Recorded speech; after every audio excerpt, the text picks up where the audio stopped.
Okay, referencing your panel session at Davos, your office has just sent Twitter a notice regarding their allowing hate on the Twitter platform, including allowing previously suspended users back on the platform. Yep. Can you give me examples of Australian accounts that X has allowed back on that your office objects to?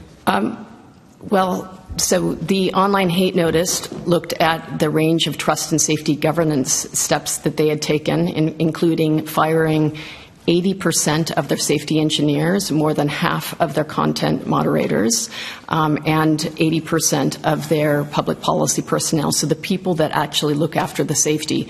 We did ask them, it was reported that 62,000 previously banned users, and to be permanently banned on Twitter, you have violated the policies pretty egregiously a number of times.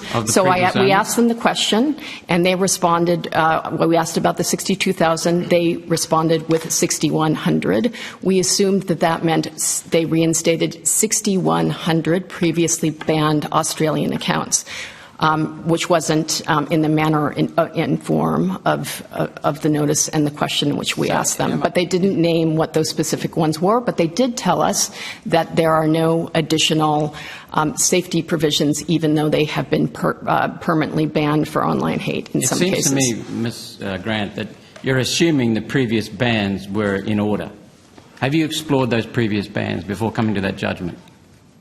Well, so Twitter, as the company, had a whole range of policies, including a hateful conduct policy. They remove or they. So you haven't. What you've done is you've gone off their interpretation of their policy, even though we know they were biased. Well, that's the only thing we can do, Senator. Could you come back to my question, please, and give me examples of Australian accounts? Senator Roberts, I appreciate that you're somewhat agitated, but if you could please respect the witnesses and allow them to answer. Well, I'd like the witness to questions. give me examples of Australian accounts that X had allowed back that your office objects to. That's my question, and you haven't answered it. I didn't ask them specific questions about which accounts that there were. I asked for the quantum of the numbers. Okay, thank you.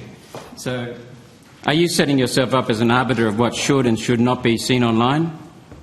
No, I am not.